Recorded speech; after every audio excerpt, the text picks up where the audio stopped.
Hi everyone, Lacey and Broody again from History with Cats, and we're here today with part 2 of our History of Pandemics series, where we thought we would give you a little bit more information about the Black Death.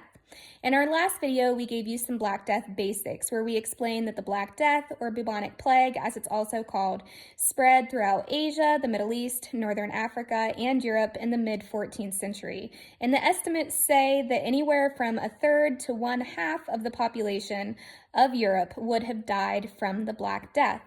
Now, people at the time didn't understand how the Black Death was spread. It was actually spread through infected flea bites. But they did understand that they could take some measures to try and avoid catching the disease, which typically boiled down to isolation and social distancing, which are the same types of measures that we're seeing today. Now, we're going to give you two examples of isolation and social distancing that we thought were particularly interesting. The first comes from Pope Clement VI, who was the Pope at the time of the Black Death.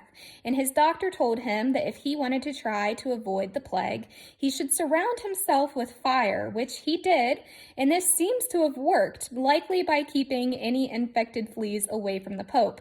The Pope survived the Black Death, while many of his cardinals died around him. Now, maybe a more conventional approach to social distancing and isolation came from the people who were wealthy enough to be able to afford to leave their homes in the cities and escape to less populated areas of the countryside, which is the topic of Boccaccio's famous work, The Decameron, which was actually written during the Black Death. Now, again, these people would have to be pretty wealthy. They would have to have a way to afford to escape from the populated cities. Most people would be stuck just staying at home in their communities and hoping for the best.